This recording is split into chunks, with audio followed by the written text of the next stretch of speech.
Well, good evening. I do want to thank you for coming tonight. Let me go to Lord in prayer and then we'll get started. Lord Jesus, I do want to just pray for this night. I pray that your Holy Spirit would be working and just help us to learn your word, not just for knowledge's sake, but to draw closer to you. Pray it, Lord, in Christ's name. Amen. Well, first of all, thank you for coming tonight. And I'm just going to really just get moving on some newer material. Well, sort of new. One thing I've been thinking about, I'm not 100% sure if I'm going to do this, but I've had a lot of people talking to me just about experiences they've experienced. And one thing I really do believe this. Do you know how sometimes you'd hear missionaries and they would go into dark areas? And in these dark areas, they would encounter a lot of demonic resistance. America has changed. And you can feel it more now as missionaries did then because the occult is becoming very, very big. And because of that, I think Christians are experiencing things and having a lot of questions. So I'm not 100% sure I'm going to do this, but I've actually thought about after this maybe pausing and going to some more practical stuff. I'm not sure. Just something I've been thinking about, okay? Eventually I'll get there, but it takes me so long to ever get there. Okay, new material. Woo! I want you to do something in your mind. I want you to have a basic estimated dates. Now, these are not exact dates. They're just estimations. So you know how, for example, if you go, well, it's 2 and 13/16, you say, it's close to 3 inches. So these are just estimations, but it'll help you, time frame. Around 2000 BC, so when you hear of 2000 BC, think of Abraham. Abraham lived around 2000 BC. Now, remember, Abraham lived quite a long, so you got Abraham and Isaac and Jacob, then eventually they go into Egypt, and then they're in slavery. So, about 1500 BC, so I want you to think 2000 BC, Abraham, 1500 BC would be the Exodus. Or when you think of the Exodus, think of the conquest.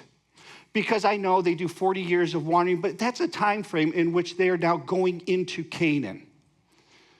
Now, from 1500 BC to about 1000 BC, 1000 BC is the time of the kings. So this is going to start off Saul, David, Solomon. So if you have these basic numbers in your mind, it helps you give a time frame. 2000 BC, Abraham, the patriarchs. Around 1500 BC, the Exodus, the conquest. About 1000 BC is the time of the kings. Then about 500 BC, for example, 586 BC, that would be the exile. So those are in the 500s. Then after that, about 400 BC is the end of the Old Testament.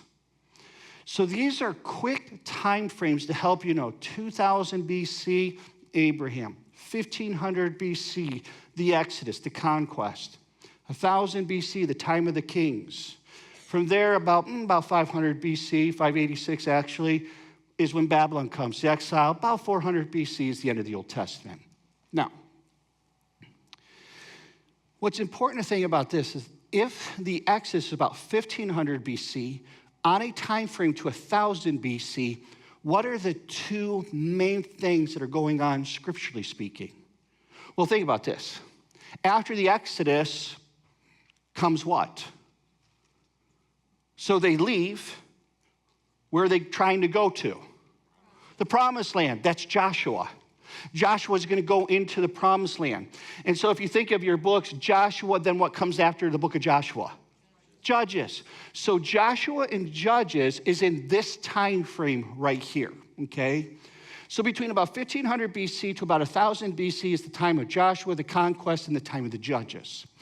Again, not specific numbers, just estimations. Now, one thing that we have to be familiar with, because sometimes I'll refer it and I think maybe I didn't explain this. There was an ancient discovery of the city of Ugarit. So there's a city, it was an ancient city, it was a Canaanite city that archaeologists discovered. They discovered it in the late 1920s. Now, Ugarit, the city itself flourished around 1400 to 1200 BC. Well, guess what that time frame is? The time of Joshua, the time of the conquest, the time of the judges. Now, what had happened is this. When these archaeologists discovered this city, what they found was it had hundreds and hundreds of tablets, cuneiform tablets. It's Ugaritic cuneiform tablets. What had happened is the city was burned in 1200 BC. Well, what happens to clay tablets when it's heated? It like hardens, right? So they have all of these tablets that they have discovered that they have been deciphering. Now, archaeologists discovered a royal archive of clay tablets written in Ugaritic cuneiform. The city was burned in 1200 BC. The tablets give incredible insight. They're Canaanite. It's Canaanite lands on their beliefs, their pantheon, their practices, and it's transformed how scholars understand Canaanite religion. And so what happened is, if you ever hear of Ugaritic cuneiform text or hear this kind of stuff, this is what they're referring to. What happened is this. Most of the tablets have been deciphered now. They were deciphered, most of them in the 1950s, but up to the 1980s. That's not that long ago. In one sense, you think, well, 1980, that was a while ago, but in another sense, it's still our lifetime. So it's giving us relatively recent research on Canaanite beliefs, their thinking. This is helping people understand the Old Testament better. Because when they're reading this material, they're saying, now we understand what the Old Testament authors were combating, what they were thinking. Because remember, Canaanite, don't think of Israel as just alone. Remember, many times did they not serve Baal?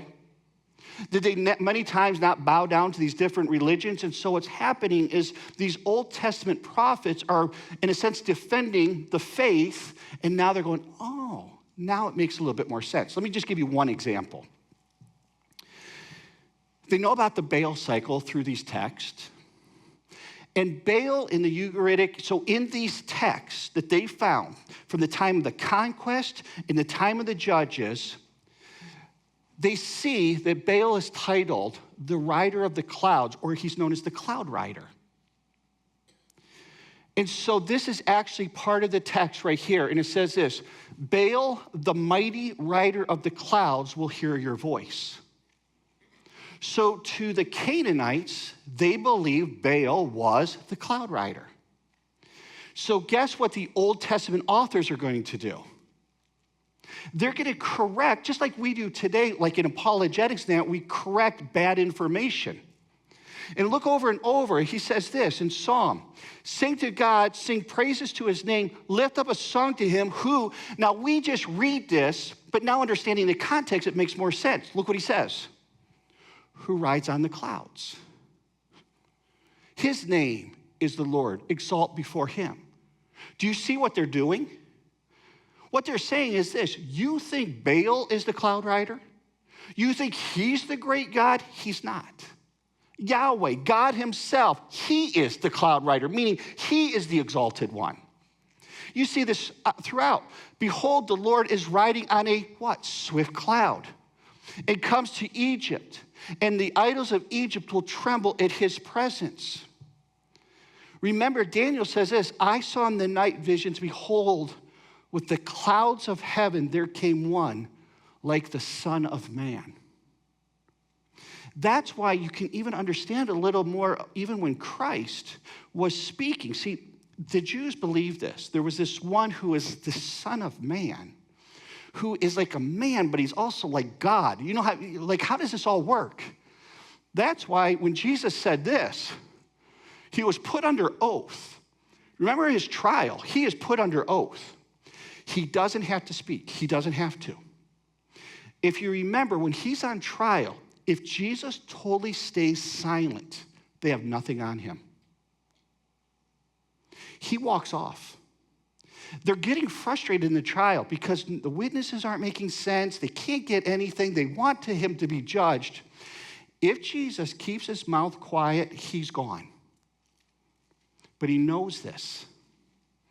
And his goal is to get to the cross. And so he says something. They ask him, who are you? Are you not, tell me. And he says this. He didn't have to, but when he says this, this is what condemned him. They will see the Son of Man coming on the clouds of heaven with power and great glory. What he was saying is, I am the cloud rider. I am the exalted one. I am the Son of Man. I am God. And you will see me come back. That's why, you remember the high priest, what does he do? He tears his clothes, and we don't have to hear anything more. So when we see these things, what we're now reading, understanding this Ugarit, is we're understanding a little better what the Old Testament prophets were saying. And so what they're trying to say is Yahweh is the true rider of the clouds, not Baal. And the Old Testament authors were defending the truth against the false teachings of their day, just like we do today. Now, this will get important a little bit later on, but I realize sometimes I'm just going to talk about, well, in the Ugaritic text, and then I thought, well, you need to understand, what are the Ugaritic texts? Okay, let me give you some terminology. Sort of review, but what's that? Oh, does anybody need these? No.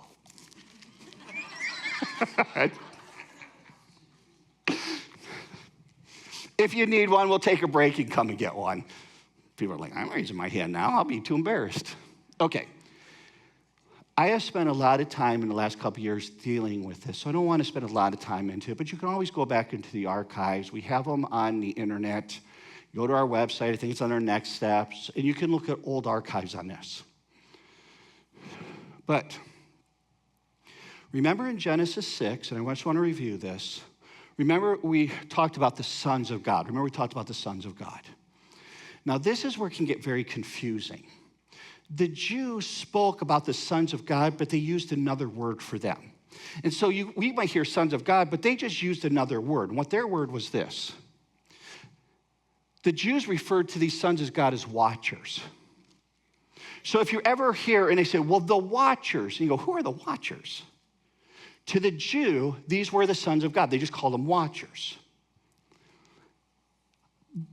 I did show a clip last time, and it was on the house of David. I don't remember if you remember that. And then they had this story, and one of the things that says this, and I even took a little screenshot of it, and their leader Samyaza said unto the others. Well, those things are what the Jewish people would have believed. So these would have been known as the watchers. I do want to let you know, even today, they would say there's good watchers and there are fallen watchers.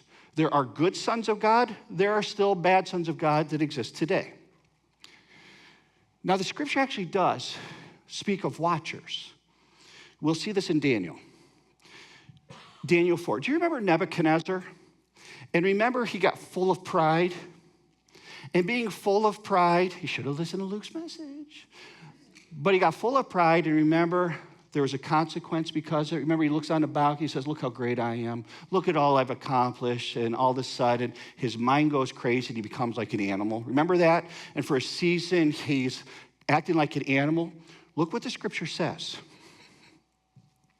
This is Daniel 4:17. This is the context. And he says, this decision, that he's going to be like this crazy animal, look what it says. This decision is by the decree of the what? It says watchers. And the sentence by the word of the holy ones. Same thing. It's just a way of saying the same thing. Watchers, holy ones. In order that the living may know that the Most High rules in the kingdom of men, gives it to whomever he will, and sets over it the lowest of men. These are powerful beings. They're still in sync with God, following out what his desire is, but it says it's the decree of the watchers. Now, the sons of God, or these watchers, because we got to keep all this straight in our head. According to Enoch, remember the book of Enoch? That's not scripture, but Jude and Peter quote Enoch. According to Enoch, the chief watcher, the chief son of God was known as Samyaza. That's where the tradition comes from. He was the one who orchestrated the whole thing. Remember, one of the issues of these fallen sons of God, or these fallen watchers, was that they began to teach forbidden knowledge to humanity. And they believed this was Azazel who did that. Again, I have talked about this. I know I'm going through it sort of quick. If you're confused, go back to old archives is what I would share. Now, this is very important. This is how a Jew would see it. Remember, they believed that these watchers descended on Mount Hermon. This is very, very critical. So to a Jew, Mount Hermon was the place where evil really started. So it was a dangerous, evil place. Do you know how in our mind, words come to our minds if we think of certain cities or certain places? We just have a feel, well, that's what this is like, or that's what that's like. If you were to go to a Jew in the first century and talk about Mount Hermon, they would immediately begin to think that was a place of evil. It actually goes into the New Testament. I don't want to give the fun stuff away, but do you remember when they... All right, I better not. I can't do it. I got to stay on this. Okay. It all ties together. Do you remember what the sons of God judgment was? Do you remember where God sent them? It was Tartarus. Remember that? They were sent to Tartarus. For if God did not spare angels, these are those sons of God, those watchers, that's what Jews would call them, when they sin, but cast them into hell. The word hell there, we get the translation of hell, but it's the literal Greek word Tartarus. And committed them to change of gloomy darkness to be kept until the judgment. So we have these sons of God, these watchers. Then the next term we have to remember is the Nephilim. Genesis 6 also speaks about Nephilim.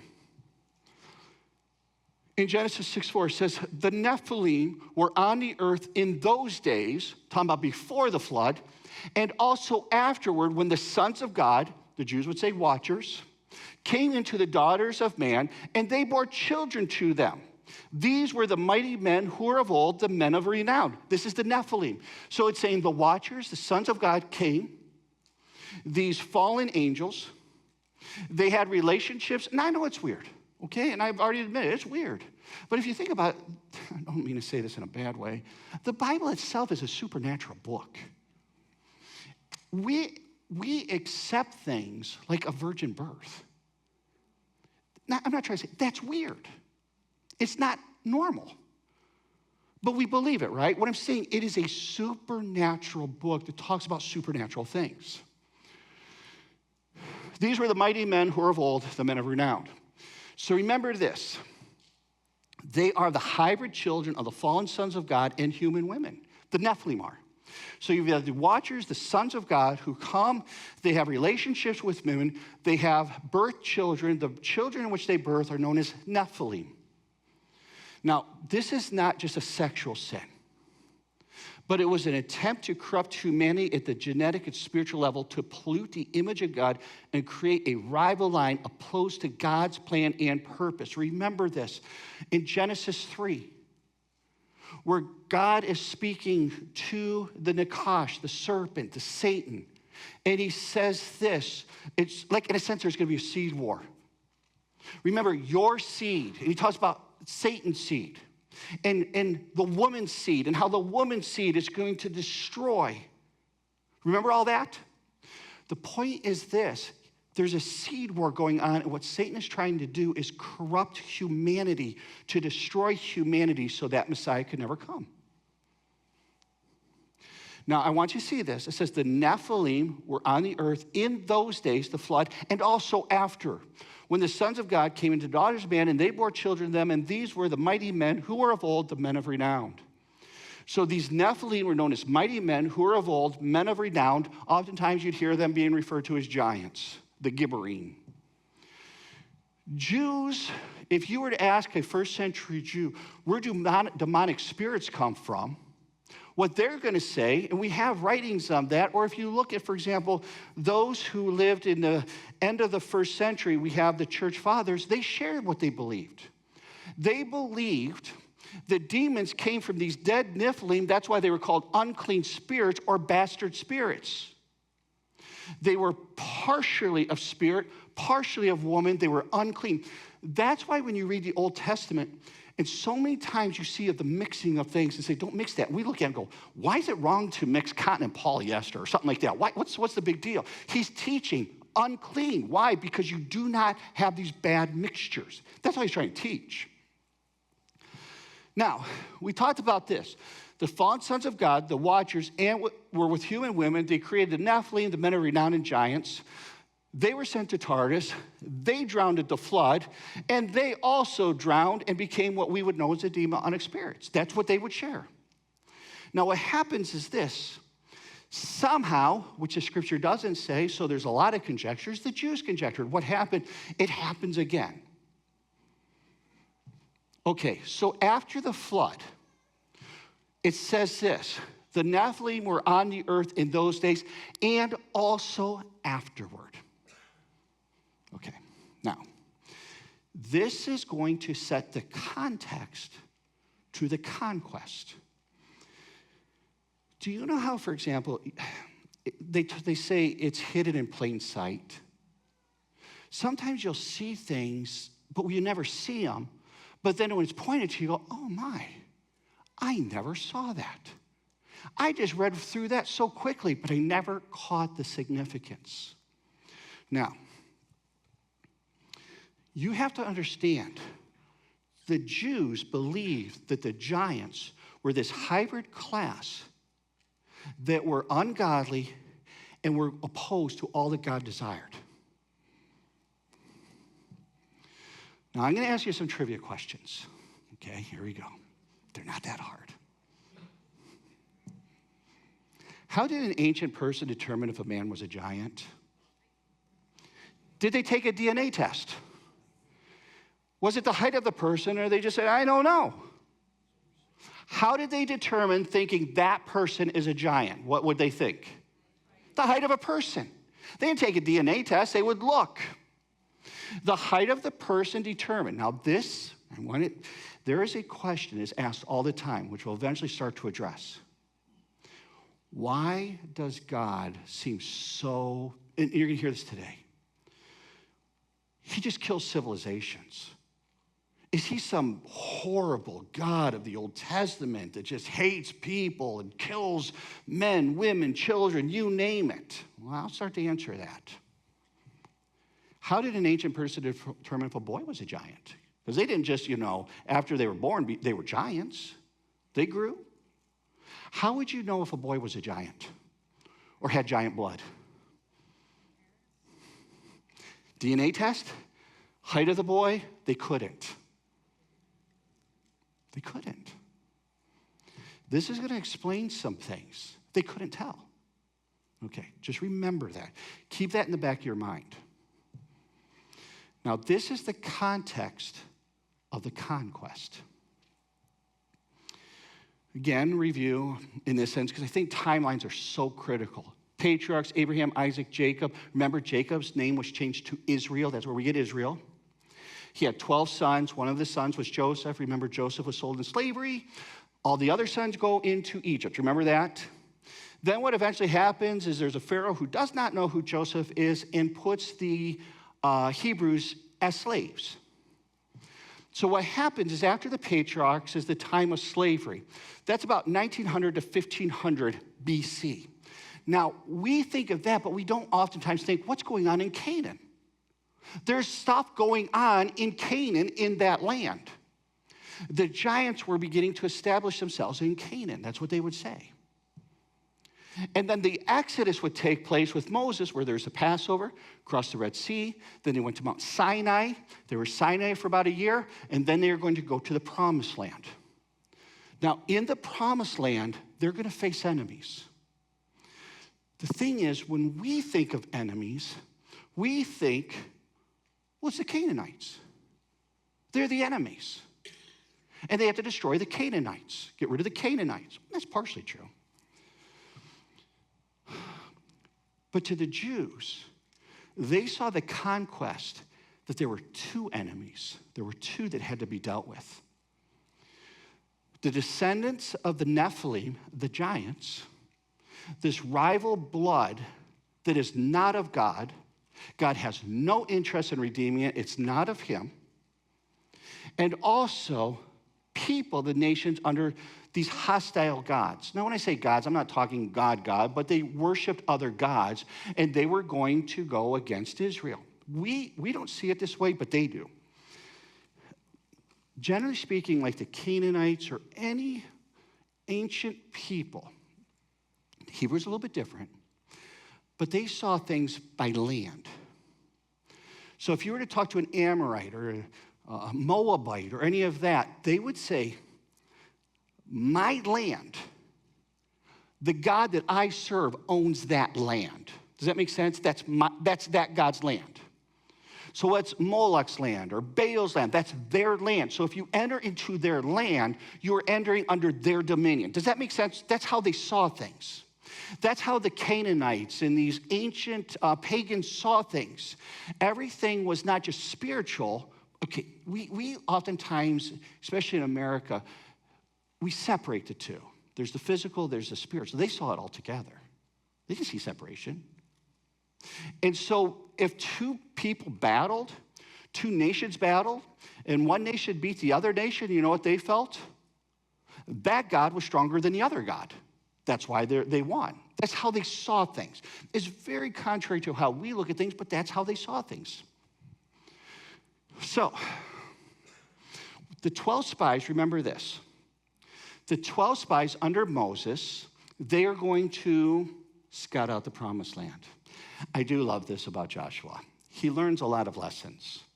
If you remember, 12 spies go out, 10 come back with bad reports, 2 with good. When Joshua says, okay, we're going to scout out the land, you know how many he sends out? 2. And they're all quiet. He's like, don't tell anybody. You just come back, report to me. I think he's looking back 40 years ago and thinking, that was a disaster. A lot of times as leaders, we learn through disasters. Okay, this is what I want you to see. Under Moses, they come from Sinai. They're going to march. They want to go into the promised land. That's the goal. So they're going to come up the south. So if they come up the south, they're going to stop at a place called Kadesh Barnea. This is so critical. And there at Kadesh Barnea is when they're going to send in the 12 spies. Go scout it out. Now, do you remember how long were the 12 spies in Canaan? Do you remember how long? 40 days, right? Because they wandered for 40 years. For every day the spy was there, 40 days, 40 years would be until they could enter back in. Now, look what the spies said. So they brought to the people of Israel a bad report of the land that they had spied out, saying this: the land through which we have gone to spy it out is a land that devours its inhabitants, and all the people that we saw in it are of what? Great height. What are they saying? What did they see? What are, in their terms, what are they saying? We saw what? We saw giants. And then they say this: and there we saw the what? The Nephilim. And there we saw the Nephilim, the sons of Anak, who came from the Nephilim. And we seemed to ourselves like grasshoppers, and so we seemed to them. They said, we saw the giants, and they're massive, and we can't defeat them. And a bad report is spread. We know the story. God says, I have shown you so much. I sent plague after plague after plague. We destroyed the great Egyptian power, and you still don't believe me. He says, you will wander in the wilderness. And so that's what happens. Now remember the connections. Nephilim, hybrid, mighty men who are of old, men of renown. They have descendants known as the Anakim, who are of great height, and they were descendants of the Nephilim. Okay, you see that? So you have the Nephilim, and then you have descendants who are known as Anakim, sons of Anak. All right. Now, what does great height indicate to them? Giants. What does God want to cleanse the land of? These ungodly offspring that were never of God. It's a seed war that's going on. And they are trying to stop the plans and purposes of God. So they're entrenched there. He wants the land cleansed of the giants. Now I'll show you this. Why? Why? It's always why. It's because of this. They, the giants, represent a rival bloodline that was not from God. They were birthed from rival divine beings, and they opposed God. And God proclaimed a holy war against them. It's so critical. He says, I have a holy war against them. They've got to be destroyed. Now, what were the 10 spies and the Israelites afraid of? The giants. The giants. That's where, if you see the comparison, the Nephilim were on the earth in those days and also afterward when the sons of God came into daughters of man and they bore children to them. These were the mighty men who were of old, the men of renown. Numbers 13. And there we saw the Nephilim, the sons of Anak, who come from the Nephilim. Okay, now watch. We have to start tracing this. What you're going to see is this. You have the nation of Israel. The ancestor or the leader was Moses. Along with that was Joshua. Joshua was Moses' right-hand man. The ancient giant clan was the Anakim. They were descendants of the Nephilim. The scriptures, Numbers 13, also we'll find in Joshua 11. Am I making sense so far? Because we're going to follow through this path. Now, the Israelites have to face the giants. They cannot run from it. It's God's plan. So watch what happens. I have to talk to you about geography. I'm going to give terms, and most of the time you think, who cares? But they're important. I need you to see this. This just almost like memorize. I want you to see this. This is the Sea of Galilee. Up high appears Mount Hermon. Here's the Sea of Galilee. You have the Jordan River that flows into the Dead Sea. Okay, so always just remember that. Sea of Galilee, Jordan River flows to the Dead Sea. And actually have this. This is north, south, west, east. This is the Mediterranean. On this side of the Jordan River is known as Canaan. We know that to be the promised land. That's where they're going. They're going to Canaan. Now, if you ever hear of the Transjordan, across the Jordan, this area was known as the Transjordan, the other side of the Jordan River. Make sense? Okay? Now, what I want you to see is this.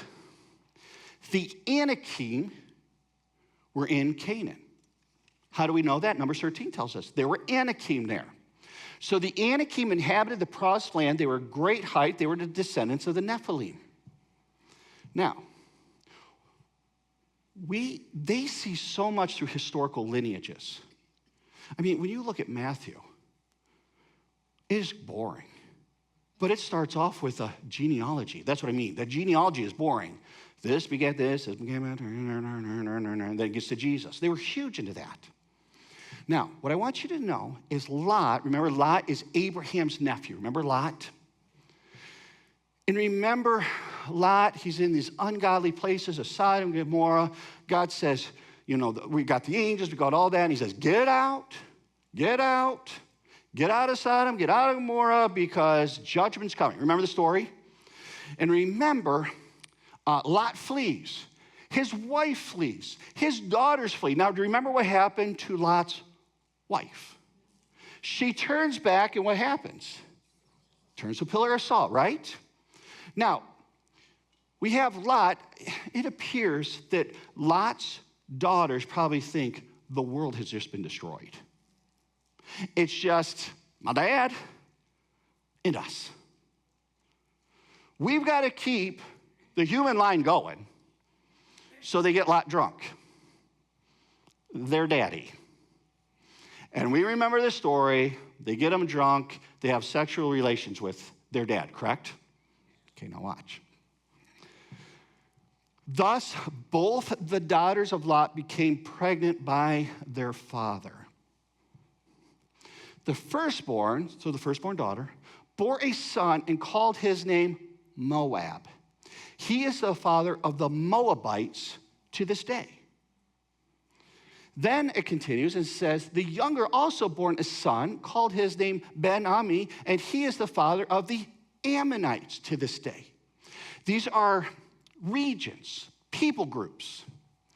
So we know Abraham, his nephew was Lot. He has 2 kids through incest, Moab, the Moabites, Ben-Ami, the Ammonites. Now, these are regions. So what happens is this. Remember I told you, Sea of Galilee, Jordan River, Dead Sea. Just to the east of the Dead Sea, there is Moab and Ammon.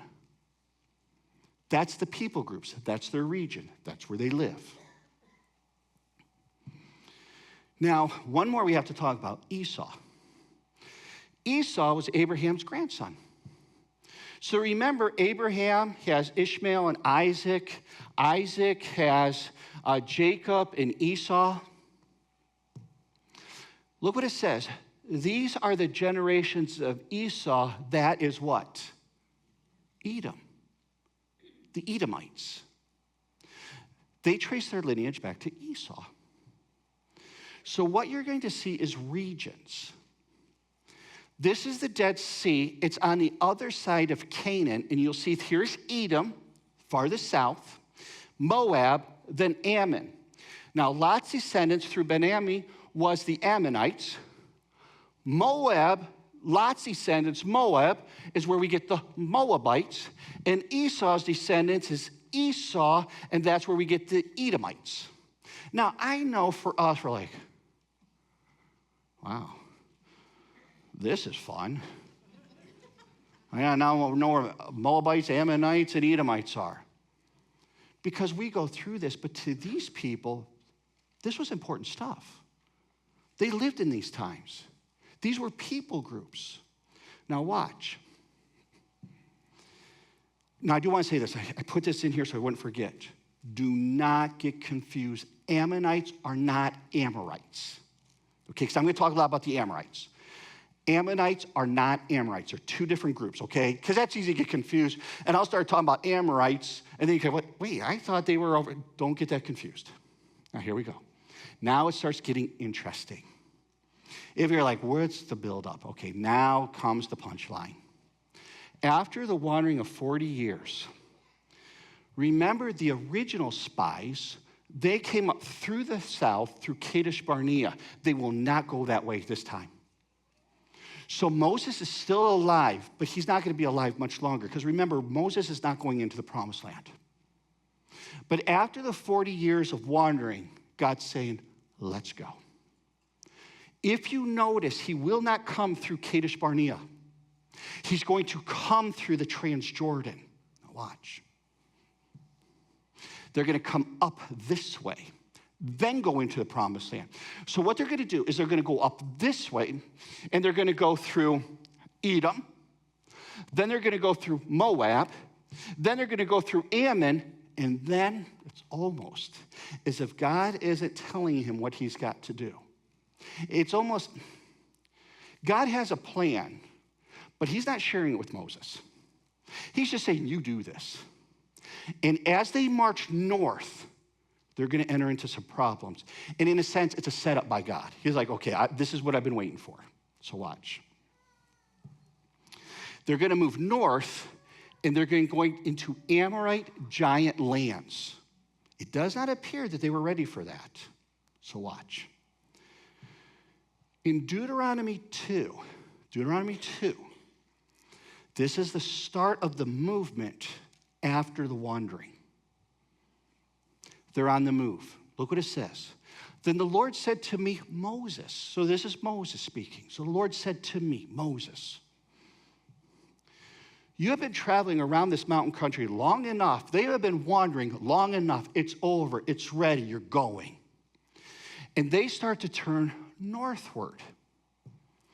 This is where they're going. They're turning now up north.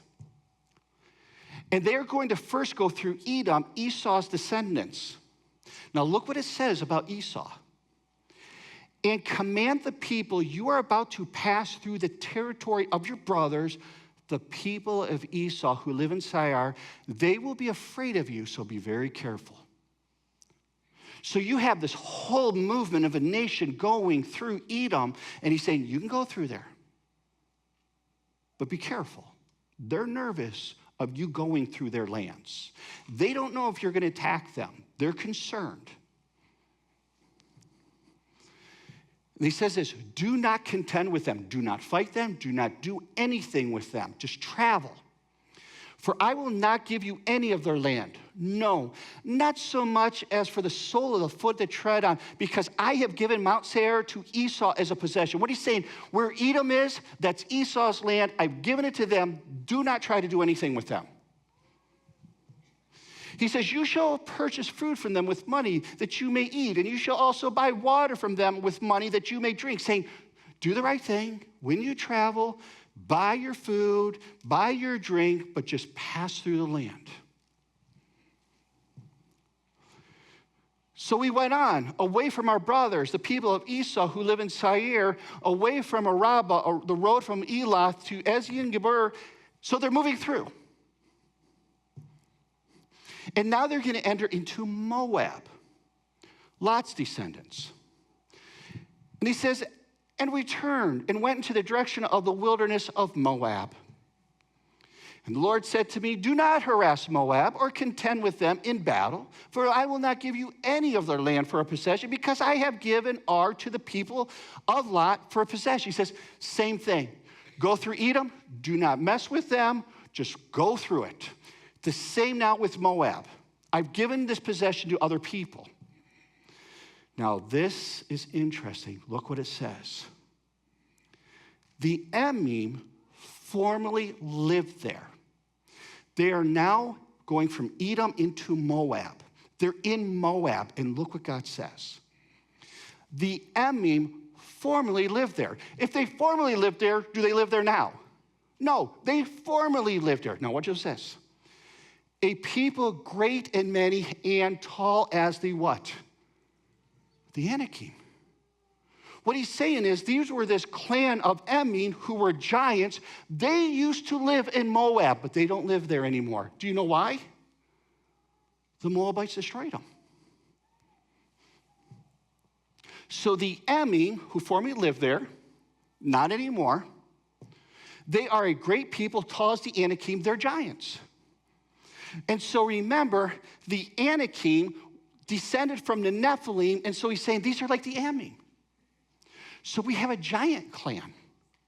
See, sometimes we miss it, but they're saying there is a giant clan that lived in Moab, and the Moabites, Esau's descendants, took care of them. He continues to reinforce this. Like the Anakim, they are also counted as Rephaim, but the Moabites call them Emim. These are all, in the same sense, the same things for giant clans. The Rephaim is very, very important for us to know. So you have the Anakim, like the Anakim, they're also counted as Rephaim, but the Moabites, that's what they call them, Emim. They're giants. So he says they've gone through giant lands, but the Moabites, they already took care of them. You don't need to worry about it. So the Moabites formerly disposed the giants that they called Emim. And Emim were like the Anakim, counted as Rephaim. So the giants have been disposed of. They're gone. They don't live there anymore. Now, he's going to backtrack. You know how sometimes we do that? We'll talk about something, then we'll go back. So he's saying, well, you know something? You're in Moab, and remember, the Emim, were these giant clans, were destroyed by the Moabites. Oh, Esau. Remember you just went through Edom? Remember Edom? Well, let me just go back. Let's talk about them. He says the Horites also lived in Seir formerly, but the people of Esau disposed them and destroyed them from before them and settled in their place as Israel did to the land of their possession, which the Lord gave them. Whoops. The Horites also lived in Seir formerly, but look what it says. The people of Esau disposed them. So he's going back. So now Edom has taken care of Esau's people, the Horites. Now, one thing I will say is this. The text never says the Horites are giants. It doesn't say it. So it would say the Emim, they're as tall, like the Anakim, so we know that's a giant clan. It never says about the Horites, but explicitly seems to apply that. It seems to imply that. So the pattern applies. But I do want to make, am I making sense? Okay, because it will make it, I hope it makes sense. All right. So what's happened is the Edom is taking care of the Horites, Moab is taking care of Emim, and then Ammon, Lot's descendants, is they're going up. Look what he says about them. And when you approach the territory of the people of Ammon, do not harass them or contend with them. See, it's the exact same thing. Do not mess with them. For I will not give you any of the land of the people of Ammon as a possession, because I have given it to the sons of Lot for a possession. Same idea. Same with Edom, Moab, now Ammon. So look what it says. It is also counted as the land of the Rephaim. Rephaim formerly lived there, but the Ammonites can call them the Zamzummim. Giant clans. That's just what they're saying. So they call them the Zamzummim. Again, same pattern, formerly. That means there was a giant clan there, the Zamzummim. They were part of the Rephaim. They were giants. They were once there, but guess what happened? The Ammonites came in and conquered them and destroyed them.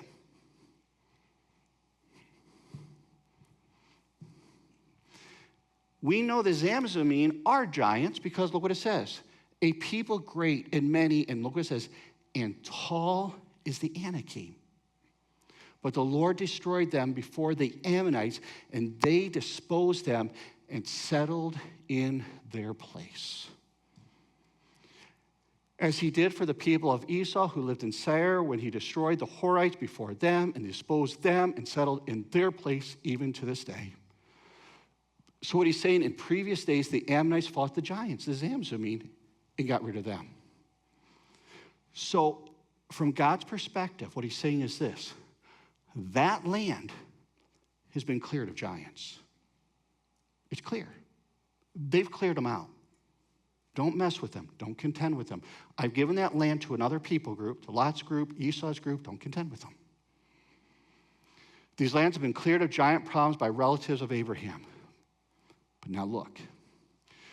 Looking at different giant clans from Deuteronomy 2, I just want to put this in. If you like to, some people like to keep track, because I want us to keep track of names. The nation of Ammon, their ancestor was Lot. The ancient giant clan was the Zamzummim, which are Rephaim, Deuteronomy 2. Then what we have is the Moab, the nation of Moab. They came from Lot. They are the Emim, which is part of the Rephaim, Deuteronomy 2. And then we have Edom, which is Esau. They took care of the Horites that seem to be related to the Rephaim in some way, Deuteronomy 2. So they continue. So a Jew looks at this and sees giant clans and giant clans and giant clans. That's what they're looking at. Most likely, when we have read these passages, you know what we did? Read them pretty quickly. Because we're like, this is one, oh man, Moabites? What's a Moabite? Moabite and parasite and all that kind of stuff. I don't know. And we go through it fast. But to the Jew, this is critical information. Now, as Moses and Joshua travel northward, they're going to face unexpected trouble. It appears that Moses didn't know this. I'm not sure of that for sure, but it appears he didn't know it, because watch what happens. They're going to go into Amorite lands. This is very, very critical. I will talk so much to you about the Amorites. We have to understand the Amorites. But they're going to go into Amorite lands, and they're going to have battle two Amorite kings.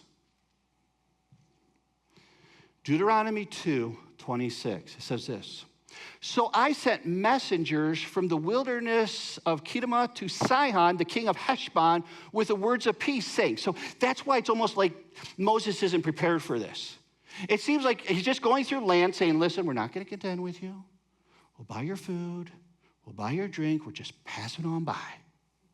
And so that's what he's saying. He's sending a message. Hey, we're coming through just like we did Edom, just like we did Moab, just like we did Ammon. We don't want any trouble. We're just passing through. And he says, let me pass through your land. I will go only by the road. I will turn aside neither to the right nor the left. That's what he's expecting because he wants to get to the promised land. You shall sell me food for money that I may eat and give me water for money that I may drink. Only let me pass through on foot. He said, we will do the right things. We will buy your food. We will buy your drink. We'll do the right thing. Just let us pass. As the sons of Esau who lived in Seir and the Moabites who lived in Ar did for me until I go over into the Jordan, the land that the Lord our God is giving to us. Just like we've done, we'll keep our word. Just let us pass. But Sihon, the king of Heshbon, would not let us pass by him. He said, I will not do that. We will go to war against you. Now, I want you to think, especially as a Jew, what does this thing, when you hear this, what would it remind you of? He says this, for the Lord your God hardened his spirit and made his heart obstinate, that he might give him into your hand as he is this day. Where do you see God hardening somebody? Pharaoh. It wasn't that much longer that they were contending with Pharaoh. Moses contended with Pharaoh. And as Pharaoh's heart was hardened by God, so God would display his glory, in a sense, he's saying, I've done the same thing here. Now, before we continue, why does God target the two Amorite kings east of the Jordan? This becomes, why Amorites? Now, I want you to understand, when we hear Amorite, you might go, I don't even really know if I ever heard of Amorite. Maybe I heard of Amorite. I don't know. The Jews did. Because there was an ancient prophecy. This was the ancient prophecy. Now, remember, we're talking around general numbers, 1500 BC. Remember the conquest, 1500 BC? When did Abraham live? Within reason. 2000, right? That's 2000 BC. 500 years before, God spoke to Abraham. And look what he said. So hundreds of years before the Exodus, God made a covenant with Abraham. And look what he says to Abraham 500 years ago. Then the Lord said to Abram, know for certain that your offspring will be sojourners in a land that is not theirs, and will be servants there, and they will be afflicted for 400 years. What's he talking about? He's talking about the slavery in Egypt, right?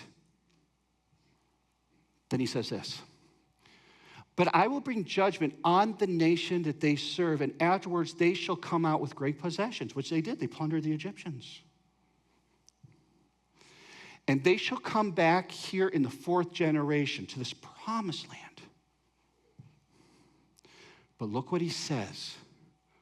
For the iniquity of the Amorites is not yet complete. He could have said the Jebusites, the Horites, you name it. He didn't say it. He says the Amorites. The Amorites, the Amorites, the Amorites. The Amorites are wicked and evil, and they are going to continue in their wickedness and evil. It's not yet complete, but what it is, we're going in, and you're going to take them. When you hear Amorites, automatically, it should draw your attention to this.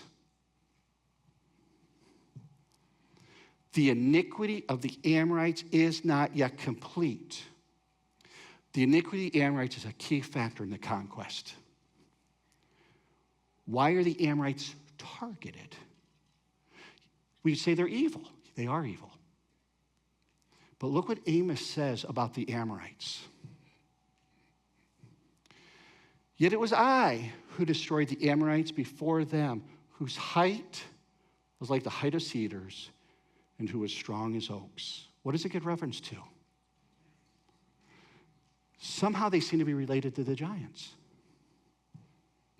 Now, I want you to understand this. The Amorites are targeted by God because of their great iniquity who are linked with the giants. It doesn't mean if you're an Amorite, you're a giant. That doesn't mean that.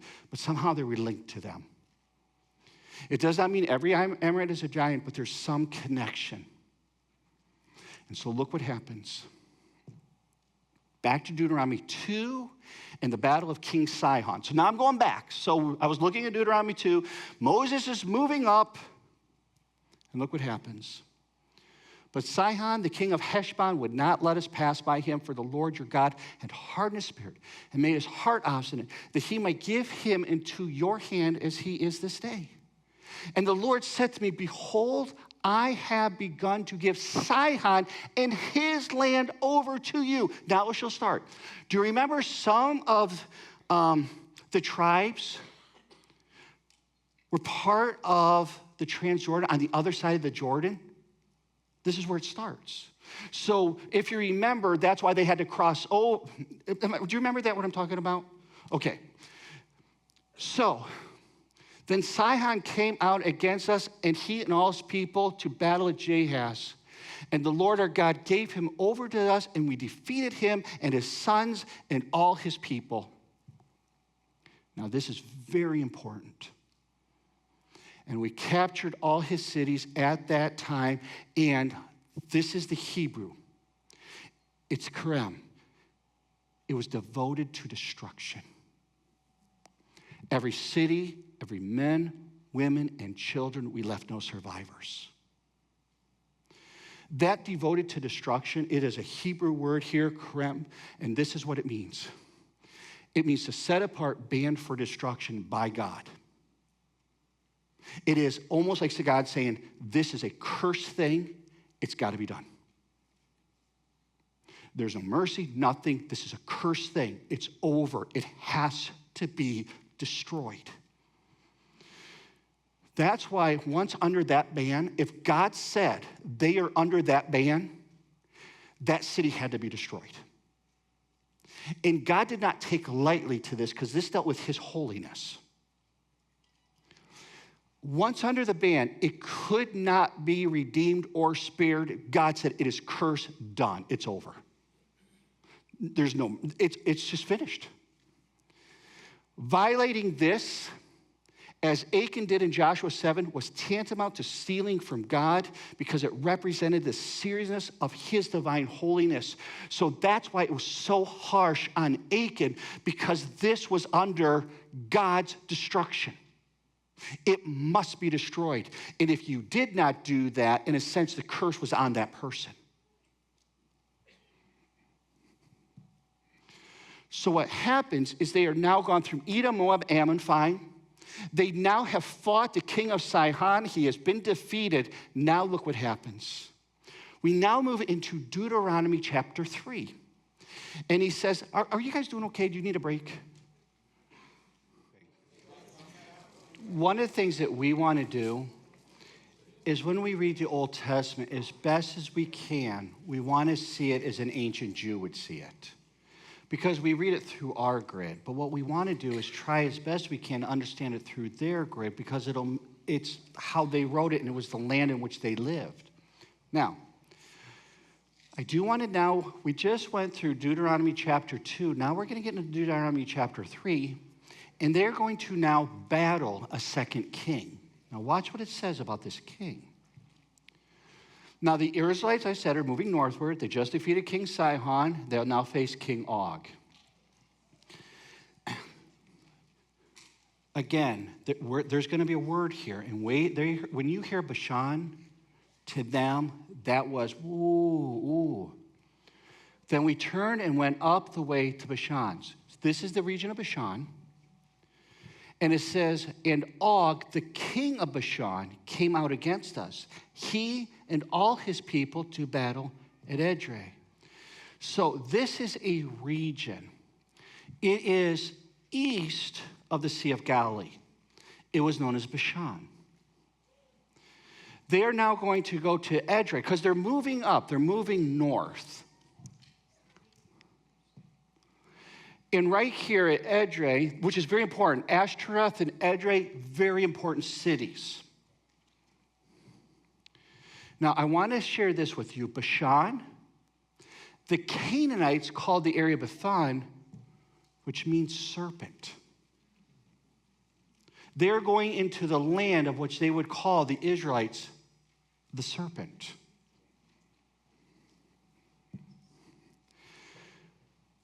North of Bashan, so the upper edge north of Bashan is Mount Hermon. According to Enoch, this is where the evil watchers descended from Genesis 6. They, to a Jew, are entering into the most evil of evil lands. It'd almost be like, I don't want to go there. At the foot of Mount Hermon was a temple to Baal. Canaanite literature stated that Baal was the lord of the underworld. And Beelzebul means Prince Baal, Lord of the Dead. That's where they're entering into. Now, remember I was talking about Ugaritic text? Remember that? Ugaritic or Canaanite text, this is interesting. They identified, so the Ugaritic text that I talked about earlier, they identified these two cities, Ashtoreth and Edrei, as gateways to the underworld. They believed that when you entered there, you were actually entering into, there's like a portal to the underworld.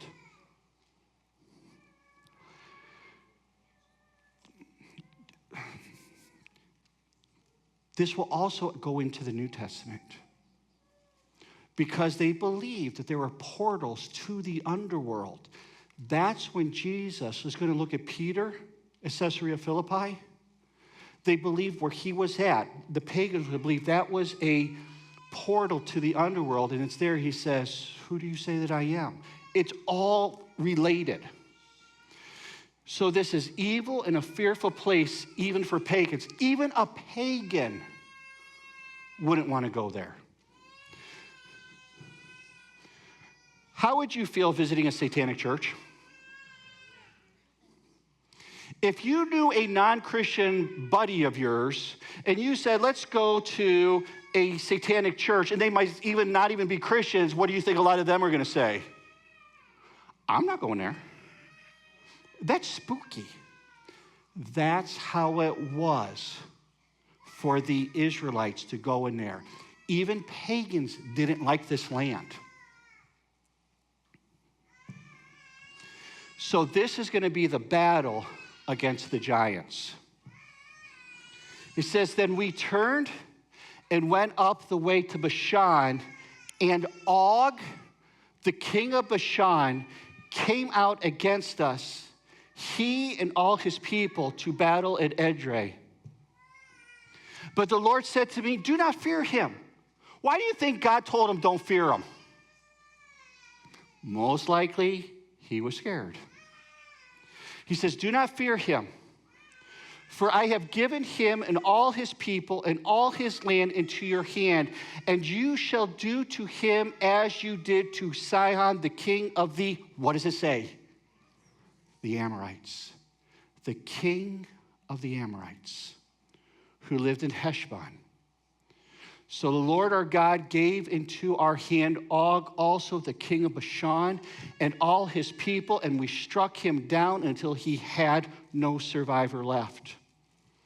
And we took all his cities at that time. There was not a city that we did not take from them, 60 cities, and the whole region of Argob, the kingdom of Og, in Bashan. So we took the land at that time out of the hand, now look what it says, of the two kings of the Amorites, who were beyond the Jordan, from the valley of Arnon all the way up to Mount Hermon. Now look at this. For only Og, the king of Bashan, was left. Watch what it says. Of the remnant of the Rephaim. What he is saying is Og was the last of the Rephaim.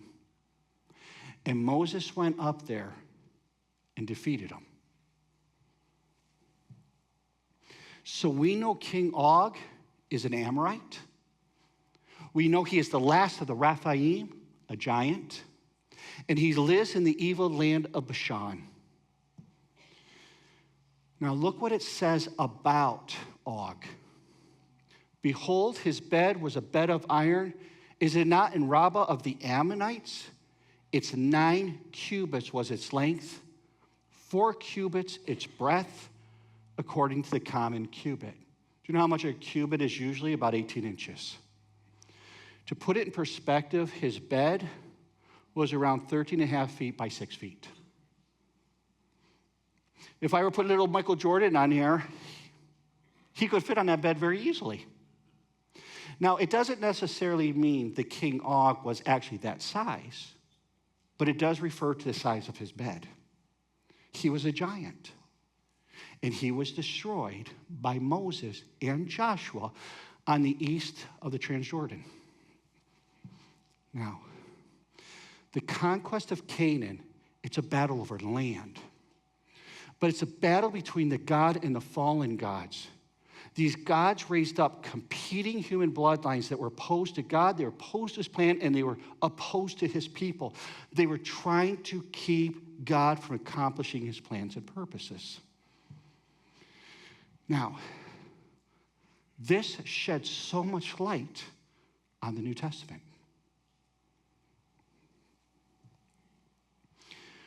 When we say Bashan, probably don't think much of it. In the first century Jew, if they thought of ancient Bashan, they would have thought of Og, they would have thought of giants, they would have thought of evil, they would have thought of portals to the underworld. Don't go there. It's not a place you want to vacation. This gives the story behind Legion. This is a cosmic battle that's taking place. See, in the Old Testament, for Moses and Joshua, here's the Sea of Galilee, here's Mount Hermon, this whole area is Bashan. These two places are known as the gates of the underworld. It is ground zero for evil. This helps us understand what Jesus was doing. It's so strategic. In Mark 4, it says, on that day when evening had come, he said to them, let us go across to the other side. What he's saying, let's go on the other side of the Sea of Galilee.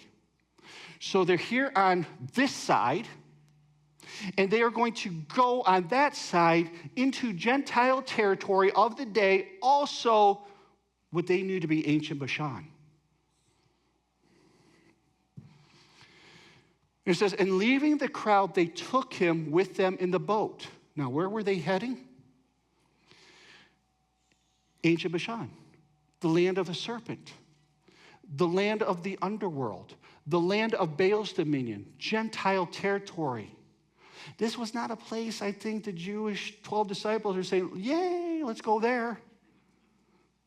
I'd rather stay on this side. This is spiritual warfare. It's almost like God, Jesus saying, I'm starting to take back what is mine. Now, what did the Canaanites believe Baal controlled? Now, of course Peter knew this. Of course James, they knew this. It's not that they believed it, but they would have known it. For example, it doesn't mean you believe in evolution, but do you know it? Well, of course they knew this. What did the Canaanites believe Baal controlled? Do you know what it is? He was a storm god. He's the one who controlled thunder and lightning. They believed Baal was the storm god. Now watch. They're on the Sea of Galilee. They're going into evil land, is how they would have seen it. And a great windstorm arose. And the waves were breaking into the boat so that the boat was already filling. What's happening? A tremendous storm is going on. To a pagan, who would be controlling that storm? Baal. But he was in the stern asleep on a cushion, and they woke him up and said to him, Teacher, do you not care that we are perishing? And he awoke and rebuked the wind and said to the sea, peace be still. And the wind ceased, and there was a great calm. Could you imagine if you were one of the disciples and you just experienced that? You would think, who is this? I never believed Baal was over the storm and the wind. I mean, we heard the stories. We didn't believe it, but he just controlled it. He's over it. And they were filled with great fear. I bet they were. And they said to one another, who then is this that even the wind and the sea obey him? Then what happens is this.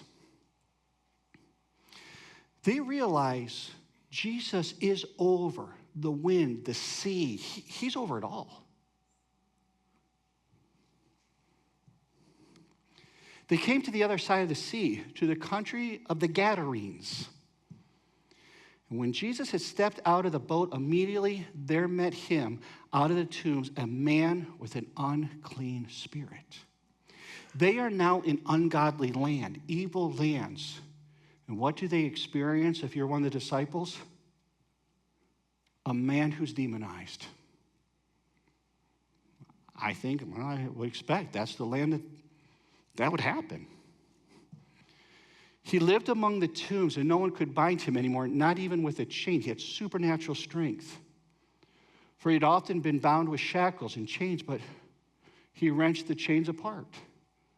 And he broke the shackles in pieces. No one had the strength to subdue him. Note, among the Jews, this is so important. Among the Jews, when they would talk about Jesus, many times the titles that the believers in Jesus, who was an ancient Jew, would say to him is he's the Son of God or the Son of David. Very common titles that they would give to Jesus. But the unclean spirit never says you are the Son of God or the Son of David. When they speak and they title who Jesus is, automatically the Jews would go back, like if I was a disciple, back to the Old Testament, because they know they're in the Old Testament, to an event. And crying out with a loud voice, he said, what have you to do with me, Jesus, Son of the Most High God? Most High God. I adjure you by God, do not torment me. Do you know where the Most High God comes from? It's Deuteronomy 32. Remember and I talked a lot about this, when the Most High gave to the nations their inheritance, when he divided mankind, he fixed the borders of the people according to the number of the sons of God. Do you remember after Babel? God says, okay, you don't want me. You don't want to serve me. You can serve the other gods. I'll give them to you. And that's where we get the whole idea of the different pantheons. But then God says, but I'm going to take for me a portion. My portion is going to be Israel. That was the context in which this demonic spirit speaks of this event. For he was saying to him, come out of the man, you unclean spirit. Always interesting. He doesn't say demon. He says unclean. Unclean. And Jesus asked him, what is your name? He replied, my name is Legion, for we are many. Now, a great herd of pigs was feeding there on the hillside. I think we know the story. Where were they at? They're in Gentile lands. There were pigs there, unclean animals. And they begged him, saying, send us to the pigs, let us enter them. So he gave them permission, and the unclean spirits came out and entered the pigs and the herd, numbering about 2,000, rushed down the steep bank into the sea, and they drowned in the sea. What is happening is this. The New Testament starts with this. In Genesis 11, with the Tower of Babel, it's almost like God says, okay, you don't want me, I'll give you over to what you want. And so there's all these pagan nations serving now pagan gods, real entities, territorial spirits. But that was never God's plan. God wants back the nations. He wants back his land. And he's saying, I'm going to take it back. And so what he's doing is he's starting in Israel. And he says, this is my land, but I'm not staying here. I am moving out. And so what he does is he goes into Gentile lands, to the ancient area of Bashan, and he faces the demonic powers. And what, in a sense, he's saying is this: I have authority over you. And I'm coming back to take back what is rightfully mine. And he's going to take it in pieces. And so what happens is he casts out the demons, showing authority. Now, I'll show later, the pigs were sacrificial. It's believed this. The pigs were sacrificial animals for Amorite necromancy rituals. Sacrificial pigs. And I'll explain that later. And what he's saying is this: I'm taking back my own. I'm not just staying in Israel. I am going to spread out into the Gentile lands, and I am taking back what is rightfully mine. I am the true king. That's what the whole Great Commission is about. The Great Commission is about the church going into the world, starting to take back what was under demonic powers, take them back for God. And that's what the second coming is ultimately about. Jesus Christ coming back saying, I'm taking it all back. It's mine. See, the Jews believed the Messiah would battle and overcome giants just like Joshua and David. They believed that. But the giants by now are gone. So how does Jesus face the giants? If you were asking a Jew, how does Jesus face the giants? You know what they would say? When he exorcised demons, the demons are from the giants. They're the giants who are deceased. And when Jesus is overtaking and casting them out, he's defeating the giants. That's how they would have seen it. Do you see demonic exorcisms in the Old Testament? Do you ever think about that? Do you see demonic exorcism in the Old Testament? No. It wasn't until Jesus comes. When do you start seeing the demonic exorcism in the Bible? Where would an ancient Jew believe demons came from? They believed they were the dead giants. And so they would have seen Jesus as the Messiah, saying, yes, he comes in like Joshua and David in his power and defeats this evil. This is why in the 2nd century, just look at what they wrote. Since angels were united with daughters of the race of mankind, and they bore to them sons who on account of their exceeding greatness were called the giants, the spirits of the giants who were begotten by flesh and blood came to be called evil spirits upon the earth. This is Irenaeus, 2nd century. You can see this is what they're saying. This is what they're thinking. This is a Jewish man. This is what we believe. Justin Martyr said this: but the angels transgressed this appointment and were captivated by the love of women and begat children, who are those that are called demons. And when Jesus Christ faces the demonic powers and exorcises him, he comes in the likeness of Joshua and David, saying, I have power to defeat them. In Jewish thought, when Jesus battled demons, he was battling giants. So in giant terms, you have Nephilim, Anakim, Raphaim, Emim, Zamzumim. Now, I can do it. I'll probably talk about this. This is critical. In the Old Testament, when they spoke of the word Raphaim in the Old Testament, it could have two terms. Raphaim could mean giants, the Raphaim, or they were known as, quote, shades, which are dead spirits that live in Sheol, okay? So you have to understand the context. When the Hebrews of the Old Testament spoke about Raphaim, they could be speaking about giants, or they could be talking about these dead spirits in the underworld. Now watch. In ancient Ugaritic texts, the Canaanites believed the deceased Raphaim were divine warrior kings that inhabited the underworld. And I'll explain. Okay. This is what the Amorites believed. This was their practices. This is how they saw things. They believed in Raphaim. Now, remember, Raphaim were giants, correct? Remember they were giants? They were giants. Now watch. So they believed the Raphaim were giant warriors, the heroes of old, great warriors, great powers, these giants. They call them Raphaim. Now, Amorite kings, which I will show later, said reason we're kings is we trace our lineage to the Raphaim.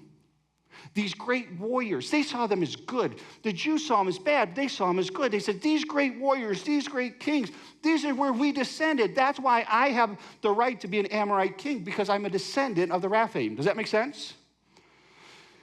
Now, they saw it this way. The Raphaim, these giant warriors, eventually died. And what they believed is when they died, in the underworld, they became divinized spirit kings who joined the council of the Raphaim, or the Tadanu. I know it might not make sense. I'll talk about it again, I promise. So as an Amorite, I would say, if I was a king, I'd say, I trace my lineage to the Raphaim. Also, these Raphaim, who were these giant warriors, when they died, they believed that their dead spirits, the Amorites believed this, that their dead spirits went into the underworld, and they became part of these like semi-divine beings in the underworld that joined this great council known as the Council of the Raphaim or the Council of the Tadanu. Now, this is what gets very interesting. We'll show this in the Old Testament. The Amorite kings and the Amorites had a practice. It was necromancy. Necromancy is trying to speak to the dead. And what they kept doing, they did it every month on a certain time. They had rituals where they were trying to call up the dead Raphaim to contact them. And as an Amorite king, their desire is when they died, they would join the council. And so their goal at death was to join the council of the Tadanu or the Raphaim. This is why necromancy was so prevalent in the Old Testament. And this is why God is saying, don't do it, don't do it, don't do this practice. Do not try to call up these dead spirits. Don't do it. I will show you. Remember I was talking about Ugarit? Look at one of the texts. This was one of their summoning rituals. And this is what they would say. You are summoned, O Raphaim of the earth. You are invoked, O council of the Tadanu. The Raphaim of old are summoned. They're trying to summon up these spirits. You are summoned, O Raphaim of the earth. You are invoked, O council of the Tadanu. What they're trying to do is call up from the dead what they thought were these divinized spirits. They were necromancy. It happened all the time among the Amorites. And what was happening is this is why God is telling the Jews, do not do this. Do not do this. It is evil. But the Jews started again. Many of them started taking on these forms. This is why, and I'll close with this, Isaiah draws upon this. There are so many things that when you look at it, go, what is he saying? It doesn't even make any sense. But then when you put in the context of the times that they lived, and you go, it makes sense. Do you remember in Isaiah 14, Isaiah is talking about the king of Babylon, the king of Tyre, remember? And then he goes into Lucifer, remember? And he goes into Lucifer, he's talking about Lucifer, but he starts off, oh, king of Tyre, you are so ungodly, you are so full of pride. And then he's like saying, in a sense, you're like Lucifer from the very beginning who tried to exalt himself. Isaiah is speaking to the king of Tyre, and he draws upon Lucifer's sin of pride. Isaiah is sharing that both kings of Tyre and Lucifer are designed to be exalted will be made low. Now watch what he says. Canaanite kings desire to be joined, these deified kings, the Raphaim of the underworld. They desire to share divinity in the next world. This is why in Isaiah 14, there's such confusing language, but if you understand the context, you go, it makes sense. He says, Sheol. So he's talking to the king of Tyre. And he says, Sheol beneath is stirred up to meet you when you come. It rouses the shades. That literally is Raphaim. That's what it is. It's Raphaim. To greet you. All who are leaders of the earth. It raises from their thrones all who are the kings of the nations. He's drawing on this information and saying, oh, king, Sheol is calling you. And you think you are going to join the great council of the Raphaim. Sheol, it rouses, like it's awakening. They're ready to greet you, like this council's ready to greet you. And they're the leaders of the earth who are the kings. It's that whole concept I just shared with you. And he says this, all of them will answer and say to you, all these dead spirits, all these Raphaim, all these shades, you too have become as great and powerful as we. You've become like us. Almost like when you die, you're going to become like us. See, the rebel is expecting to be exalted. Now, look what God says. This is what you're expecting. When you die, you're going to go here. You're going to become exalted. You're going to become a divinized spirit. But he doesn't say that. All of them will answer and say to you, you too have become as great and powerful as we. You have become like us. That's what they would have expected. But you know what Isaiah says? All of them will answer and say to you, you too have become as weak as we. You have become like us. You thought you were going to be exalted. You thought you were going to be this great counsel. You thought this. You thought you exalted yourself, but you know what God's going to do? He's going to bring you low, and you will be weak just like they are.